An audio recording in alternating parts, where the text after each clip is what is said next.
Hey, what's up, everyone? Pasay Potter here. This is now the seventh game for today, February 8, 2023. This is the game between Minnesota Timberwolves and Utah Jazz, and that will happen at around 9 o'clock p.m. Eastern Time, so that's going to be 10 o'clock a.m. here in Manila.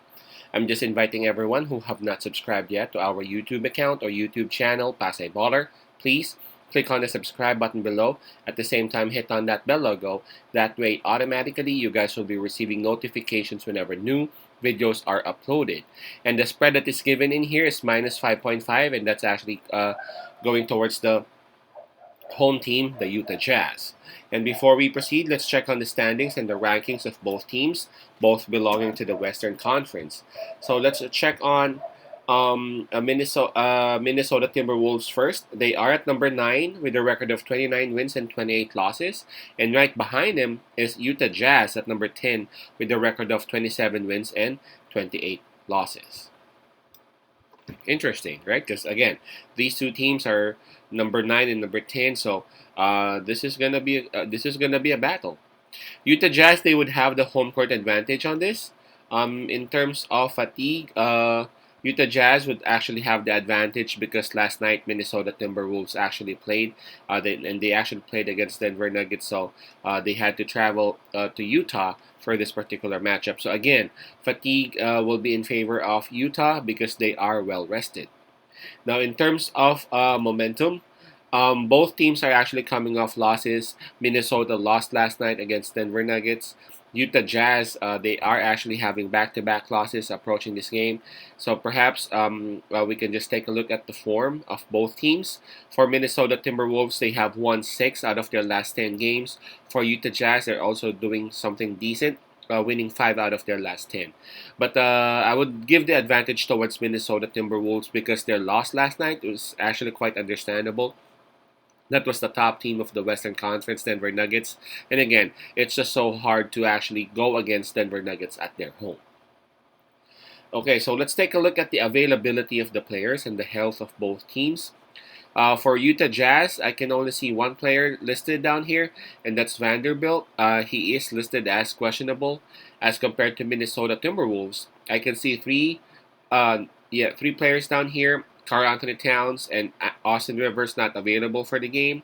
We have Kyle Anderson listed as questionable. So obviously Utah Jazz would have the advantage again in terms of health and availability. All right, so I understand as to why the bookies are actually giving minus 5.5 towards Utah Jazz. I mean, they are at home, plus expectedly Minnesota Timberwolves must be a bit tired because of that game last night, so they're going back-to-back games. But I feel like Minnesota Timberwolves, they are actually doing way better lately as compared to Utah. I mean, remember Utah Jazz, they actually had a very good start, but right now, take a look at them at number 10.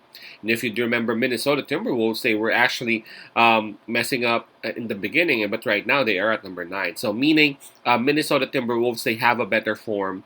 Now, mind you, they are also not having Karl Anthony Towns for quite some time now, but look at them. You know, they are actually winning. So I feel like Minnesota Timberwolves, they are a better team right now. Although again, of course, it is a factor. It is a factor to consider the home court at the same time the fatigue. Minus 5.5 though, I feel like that's something that Minnesota Timberwolves can actually cover. For Utah Jazz, of course, Markkanen is actually a superstar, right? But for Minnesota Timberwolves, I'm really liking how they're playing lately. Anthony Edwards proving what he can do. And finally, they have actually figured out how to make use of Gobert, a bit more effectively. And again, D'Angelo Russell, man. Again, I'm saying it again and again. D'Angelo Russell's confidence is just oozing, and he is just actually improving every year that I'm seeing here in Minnesota. My pick on this one would be Minnesota Timberwolves plus 5.5. I expect that they would actually cover the spread. That's a bit big for me for something for a team who's actually having such good form. But I'm not gonna be surprised if Minnesota Timberwolves would actually win this one outright. But my pick, Minnesota plus 5.5. Peace out, Pasay love, and God bless.